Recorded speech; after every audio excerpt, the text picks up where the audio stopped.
Hello दोस्तों, कैसे हैं आप सभी लोग। आई होप आप सभी अच्छे होंगे और अपनी एग्जाम की तैयारी बहुत अच्छे से कर रहे होंगे। सीजीएल के एग्जाम में अब बहुत ज़्यादा टाइम नहीं रह गया है। 2 से ढाई महीने में आपका जो है पेपर करा लिया जाएगा। मे बी सितंबर एंड में या फिर अक्टूबर के स्टार्टिंग में जो है आपका सीजीएल का पेपर हो जाएगा। इसकी टेंटेटिव डेट्स ऑलरेडी आई हुई है और अभी इसके फॉर्म निकले हुए हैं जो कि 24-25 तारीख तक फिल किए जाएंगे। अगर आपने अभी तक फॉर्म फिल नहीं किया है तो लास्ट दिन का इंतजार बिल्कुल मत करना, बाद में पछताते रहोगे कि सर सर्वर डाउन जा रहा था, हम फॉर्म फिल नहीं कर पाए। और ध्यान से सारी इंस्ट्रक्शंस को पढ़ के आपको फॉर्म फिल करना है क्योंकि रिजेक्ट होने के बहुत ज्यादा चांसेस हैं। और साथ के साथ अपनी तैयारी को भी करते रहो। तो आज की इस वीडियो में हम बात करेंगे मॉक टेस्ट के लिए। ठीक है, मॉक टेस्ट हमें क्यों देने चाहिए और मॉक टेस्ट को कैसे एनालाइज करना चाहिए। अगर अभी तक आपने मॉक टेस्ट को खत्म नहीं किया, मतलब स्टार्ट नहीं किए हैं और सोच रहे हैं कि सिलेबस खत्म हो जाएगा उसके बाद मैं मॉक टेस्ट स्टार्ट करूंगा, तो दोस्तों यकीन मानो वो दिन कभी नहीं आएगा जब आपका सिलेबस खत्म हो जाएगा और आप मॉक टेस्ट स्टार्ट कर दोगे देना। किसी भी चीज को करने के लिए हम उसकी पहले से कितनी प्रैक्टिस कर रहे होते हैं, वो चीज डिसाइड करती है कि वो काम जो है हमारा कितना परफेक्ट होगा। तो मेन एग्जाम आपका कितना अच्छा जाएगा वो डिपेंड करता है कि आपने उसको पहले से कितना तैयार किया है। और वो तैयारी आएगी मॉक टेस्ट के थ्रू। ठीक है, आपको वो एनवायरनमेंट चाहिए, क्वेश्चन को टाइम मैनेजमेंट चाहिए, आपको एक स्ट्रेटजी चाहिए एग्जाम अटेम्प्ट करने की, क्योंकि 1 घंटे के अंदर हमको करने होते हैं 100 क्वेश्चंस करने होते हैं। तो वहां पे टाइम मैनेजमेंट बहुत जरूरी है, प्रॉपर स्ट्रेटजी बहुत जरूरी है। और आपने पहले से इनके ऊपर काम नहीं किया और सीधा एग्जाम में अपनी कोई भी स्ट्रेटजी लगा रहे हो तो समझ लो फेल होनी ही होनी है। ठीक है, तो मॉक टेस्ट बहुत ज्यादा जरूरी है। किस लिए? पहली चीज ये आपको बताएंगे कि आपका लेवल क्या है, किस लेवल पर अभी हो आप तैयारी के। ठीक है, आप कंपटीशन में कहां पर एग्जिस्ट करते हो, कि आपकी रैंक कितनी आ रही है। यहाँ से आपको एक मोटिवेशन मिलेगा कि अगर आपको दिखेगा कि आपकी रैंक बहुत ज्यादा पीछे जा रही है तो आपको एक मोटिवेशन मिलेगा और ज्यादा पढ़ने का, और आपको दिखाई देगा कि हाँ अभी मेरी तैयारी में बहुत सारी कमियां हैं। और उन कमियों को अगर आप एक एक करके पहचानोगे और उनके ऊपर काम करने लगोगे ना, तो 2 महीने में देखना कि आप जो है परफेक्ट उस चीज के अंदर होते चले जाओगे। तो टेस्ट देना इसलिए जरूरी है, अपने आप को चेक करने के लिए कि आप कंपटीशन में कहां पर एग्जिस्ट करते हो, अपना लेवल चेक करने के लिए एग्जाम के अंदर। आप एग्जाम में टाइम मैनेजमेंट कैसे करोगे उस चीज के लिए पहले से तैयार होने के लिए आपको टेस्ट देना जरूरी है। आपको टाइम को मैनेज करते हुए चलना है कि हर क्वेश्चन में आपको कितना टाइम देना है, या किसी क्वेश्चन पे अटकना नहीं है, या हर सेक्शन को कितना टाइम देना है। ये सारी चीजें आप पहले से ही एक माइंडसेट बना के चलोगे टेस्ट के थ्रू कि मेरे को कितना कितना सेक्शन पे टाइम देना है। ठीक है, इसके अलावा टाइम मैनेजमेंट के अलावा वीक एरियाज आपको पता चलेंगे कि टेस्ट के थ्रू आप जान पाओगे कि कौन से ऐसे टॉपिक है जिसके क्वेश्चन आपसे बार बार गलत हो रहे हैं, या जिसके अंदर आपको बहुत ज्यादा टाइम लग जा रहा है। अगर मैथ का कोई क्वेश्चन है, रीजनिंग का कोई क्वेश्चन है, तो उन टॉपिक्स को आपको पता चलेगा कि इंग्लिश में पता चलेगा कि कहाँ पर आपके क्वेश्चन ज्यादा गलत हो रहे हैं, ग्रामर के गलत हो रहे हैं, वोकैब के गलत हो रहे हैं। तो ये सारी चीजें कैसे पता चलेंगी? सारी चीजें आपको पता चलेंगी सिर्फ और सिर्फ मॉक टेस्ट से। तो ये वीडियो जरूर देख लेना लास्ट तक, और यकीन मानो अगर इस वीडियो को आपने ठीक से देखा और जो मैंने चीजें आपको बताई वो आपने इंप्लीमेंट करी मॉक टेस्ट देते हुए, तो आपके मार्क्स जो है देखना कि आप मतलब अच्छे हो जाएंगे और एग्जाम तक आप अच्छे से तैयार हो जाओगे एग्जाम देने के लिए। तो बात करते हैं मॉक टेस्ट की। तो मॉक टेस्ट देखो, सबसे पहली चीज आपको एक टारगेट लेके चलना है मॉक टेस्ट के अंदर। ठीक है, 150 का टारगेट एक लेके चलो कि मेरे को हर टेस्ट में, चाहे वो इजी है, चाहे वो मॉडरेट है, चाहे वो डिफिकल्ट है, मेरे को किसी भी तरह 150 तक पहुंचना है, 150 क्रॉस करने। इजी आया तो ज्यादा चले जाएंगे, थोड़ा डिफिकल्ट आया तो थोड़े बहुत कम हो जाएंगे, ये नहीं कि आप बहुत ही ज्यादा नीचे आ गए। तो आपको एक बेंचमार्क सेट करना है कि हाँ यहाँ तक मेरे को अपने हर टेस्ट का स्कोर रखना ही रखना है। कुछ फिक्स कर लो, इस सब्जेक्ट में मेरे को इससे नीचे मार्क्स नहीं लाने हैं। जैसे मैथ के अंदर 45 मार्क्स, रीजनिंग के अंदर 45 मार्क्स, इंग्लिश के अंदर 40, जो मैं अपने बेंचमार्क सेट करके रखता था, और जीएस के अंदर 20। तो आप लगाओगे तो 45 90 प्लस 40 मार्क्स आपके हो गए इंग्लिश में और 20 मार्क्स हो गए आपके जीएस में। इतना मिनिमम स्कोर रखना ही रखना है। बाकी इससे ऊपर आप जितना करोगे अच्छा बेटर है। कुछ चीज कभी डिफिकल्ट ज्यादा आ गया, कुछ सिली मिस्टेक्स हो गई, शुरू में नहीं बनेगा, लेकिन धीरे धीरे आप उस स्कोर के पास पहुंचने लग जाओगे जब आप अच्छे खासे मॉक टेस्ट दे लोगे 20-25। ठीक है, कभी क्या होगा, मैथ्स डिफिकल्ट आ गई तो 45 से थोड़ा सा नीचे आ जाएगा, लेकिन कोई और दूसरा सब्जेक्ट इजी होगा उसमें आपको बढ़ाने पड़ेंगे। लेकिन आपको ओवरऑल जो बैलेंस रखना पड़ेगा, एवरेज रखनी पड़ेगी, 150 के आसपास ही रखनी। तो इस चीज को एक ध्यान रखना बात। अब मॉक टेस्ट देखो, आपको दो चीजें देखनी है। एक तो मॉक टेस्ट आपको 2 प्लेटफॉर्म के कम से कम अटेम्प्ट करने हैं। ठीक है, एक आपने ले लिया टेस्ट सीरीज का एक सब्सक्रिप्शन ले लिया, और एक आपने ले लिया किसी ओली बोर्ड का या किसी और प्लेटफॉर्म जो भी आपको अच्छा लगता है। मैं सजेस्ट करूंगा कि अगर आप ओली बोर्ड अफोर्ड कर सकते हो, थोड़ा कॉस्टली है, उसको ले लो आप। और नहीं भी ले रहे हो तो उसके जो वीकली टेस्ट आते हैं, वीकली मॉक टेस्ट आते हैं, सैटरडे संडे ओपन होते हैं, उनको आप जरूर दें। ठीक है, वहां पे आपको पता चलेगा कि आप किस लेवल पर हो। क्योंकि वहां पे मोस्टली जो है सीरियस बच्चे जो है टेस्ट टेस्ट को अटेम्प्ट कर रहे होते हैं। आप वहां से अपनी रैंक को देखकर समझ सकते हो कि आप कंपटीशन में कहां पर बने हुए हो अभी। दूसरा, आपको प्रीवियस ईयर के जो पेपर हुए हैं उनको मॉक फॉर्म में अटेम्प्ट करना है, उसको शुरू में नहीं। जब आपको लगे कि हाँ आपका टेस्ट के ऊपर अच्छी कमांड हो गई है, आपने अपना एक स्ट्रैटेजी बना ली है, आपका टाइम मैनेजमेंट थोड़ा ठीक होने लगा है, तो एग्जाम से महीने भर पहले आप जो है प्रीवियस ईयर के पेपर्स को मॉक फॉर्म में अटेम्प्ट करना स्टार्ट करें, ताकि आपको पता चले कि अगर आप उस एग्जाम में एक्चुअल में बैठे हुए होते तो आपका कितना स्कोर आता, आप कट ऑफ को क्लियर कर पा रहे हो या नहीं कर पा रहे। ठीक है, तो इन चीजों को ध्यान में रखना। अब उसके बाद क्या करना है, मॉक टेस्ट आपने दे लिया। मॉक टेस्ट देने के बाद सबसे पहली चीज आपको करनी है, उस टेस्ट को उसी दिन एनालाइज करना है और उसके हर एक क्वेश्चन को अच्छे से एनालाइज करना है, देखना है हर एक क्वेश्चन को। और कोई आसान क्वेश्चन है, उसमें कोई नया कॉन्सेप्ट नहीं है, तो उसको ठीक है देख लिया बस। लेकिन अगर कोई क्वेश्चन ऐसा आया कि वो आपने बना भी लिया, लेकिन एक दूसरा मेथड उसका दिया हुआ है उसके सॉल्यूशन में जिससे वो और जल्दी बन सकता था, तो उस क्वेश्चन को आपको अपने लिख लेना है। ठीक है, कि इससे अगर मैं करता तो और जल्दी हो जाता। और जो क्वेश्चन आपने अटेम्प्ट नहीं करे हैं उनको भी देखना है, जो क्वेश्चन आपके गलत हुए हैं उन क्वेश्चन को भी देखना है।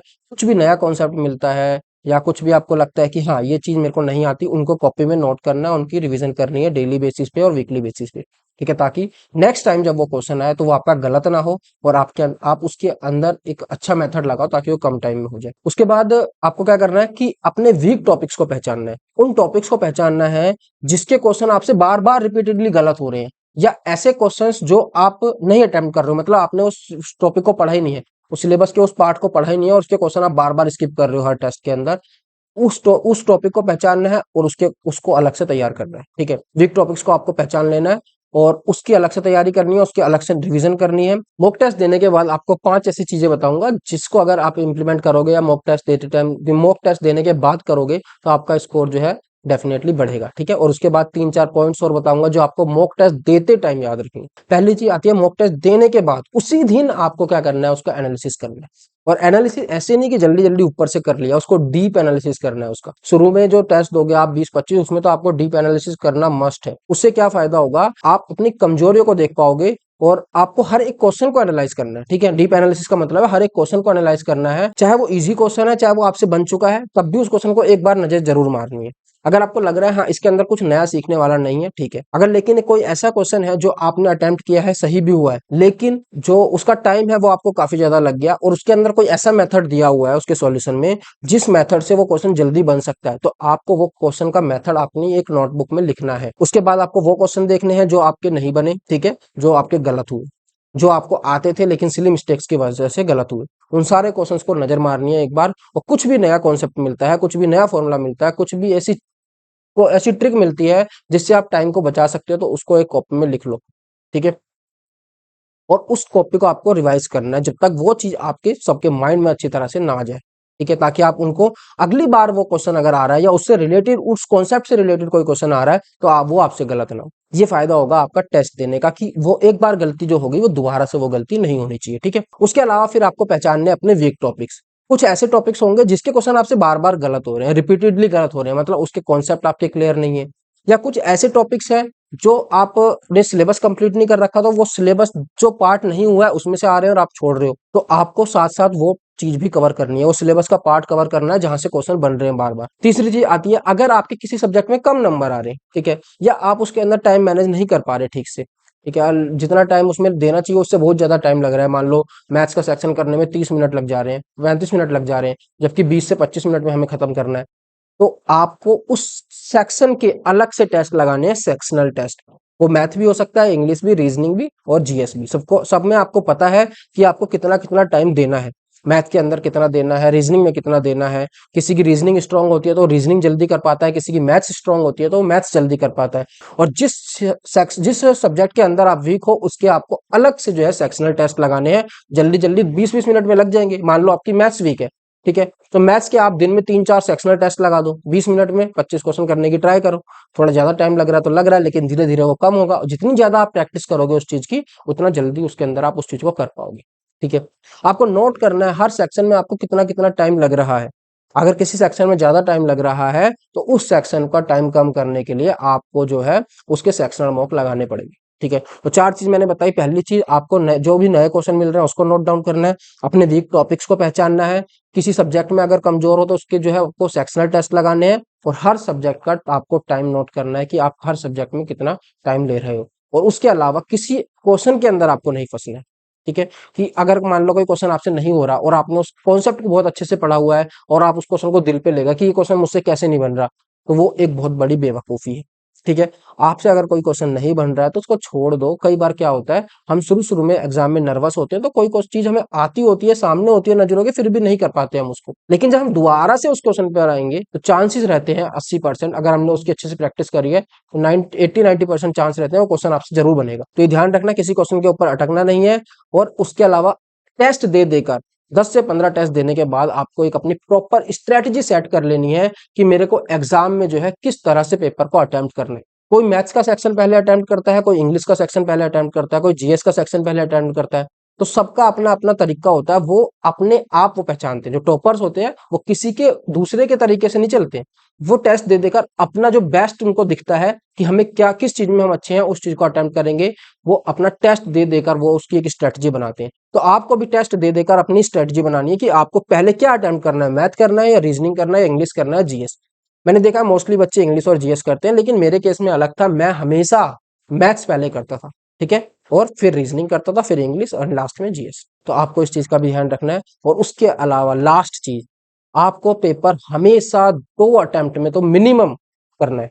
ये नहीं कि एक ही बार में आप सारे क्वेश्चन को बनाते चल रहे हो। एक बार में सिर्फ वो क्वेश्चंस बनाने हैं जो ईज़ी क्वेश्चन है और जिसके अंदर आपको कॉन्फिडेंस है कि इसकी प्रैक्टिस आपने बहुत करी है, क्वेश्चन मैं बना लूँगा। किसी भी क्वेश्चन पे अटकना नहीं है और एक गो में जितने क्वेश्चन बन रहे हैं वो करने हैं। उसके बाद दोबारा पेपर पे आना है, ठीक है? चाहे आप सेक्शन वाइज़ भी इस चीज़ को इम्प्लीमेंट कर सकते हो। मैथ का करा आपने 1 गो फिर दोबारा, फिर रीजनिंग का किया 1 गो फिर दोबारा। चाहे पूरा पेपर 1 गो में कर दिया, फिर दोबारा पूरा पेपर 1 गो में कर दिया। लेकिन 2 बार में पेपर ज़रूर करना है। कई लोग 3 बार में भी करते हैं, लेकिन आपको मिनिमम 2 बार में पेपर को ज़रूर अटेम्प्ट करना है। और आप देखना इस चीज़ का कितना फ़ायदा होगा। एक बार आप एक पेपर अटेम्प्ट करना, एक-एक क्वेश्चन को करके, और उसके बाद किसी दोबारा से उसको ट्राई करना अगले पेपर टेस्ट के अंदर कि 2 गो में करने का। आप देखना अपना स्कोर ज़रूर बढ़ेगा। तो ये 6-7 चीज़ें मैंने आपको बताई, इन चीज़ों को आपको ध्यान रखना जो टेस्ट के बाद करनी है। इसके अलावा पेपर टेस्ट देते टाइम भी आपको कुछ चीज़ों का ध्यान रखना है। पहली चीज़ आती है सिली मिस्टेक्स। आपको सिली मिस्टेक्स पे बहुत ध्यान देना है, क्योंकि अगर सिली मिस्टेक्स ज़्यादा हो रही है ना, तो और एग्ज़ाम में अगर ज़्यादा सिली मिस्टेक्स हो गई तो एक-एक क्वेश्चन से बहुत बच्चे आगे निकल जाते हैं। आपको ये सिली मिस्टेक्स कम कैसे होंगी, ये आपकी मॉक टेस्ट के थ्रू होंगी। जितने ज़्यादा आप मॉक टेस्ट दोगे, उतना ज़्यादा आप बेहतर होगे उस चीज़ के अंदर, उतनी कम आप सिली मिस्टेक्स करोगे। उसके अलावा आपको किसी क्वेश्चन को पे अटकना नहीं है, टेस्ट देते टाइम ये चीज़ें करनी है। अगर कोई क्वेश्चन नहीं हो रहा तो सीधा आगे बढ़ जाना है और पेपर को एटलीस्ट 2 बार में करना है। 3-4 बातें पेपर करते टाइम आपको ध्यान रखनी है। और हर क्वेश्चन और पेपर के बाद एनालिसिस के टाइम क्या करना है, जो भी नया कॉन्सेप्ट मिल रहा है उसको लिखना है, अपने वीक टॉपिक्स को पहचानना है।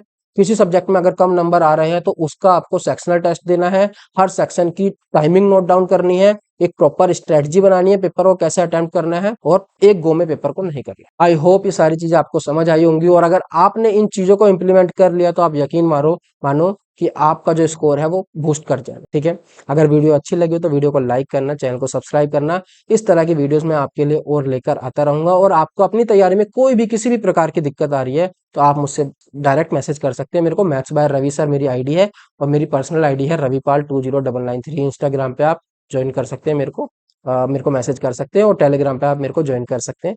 टेलीग्राम पे आपको मैथ्स बाय रवि सर के नाम से आईडी मिल जाएगी, ठीक है? तो मिलता हूँ आपसे अगली वीडियो में, तब तक के लिए धन्यवाद दोस्तों, जय हिंद।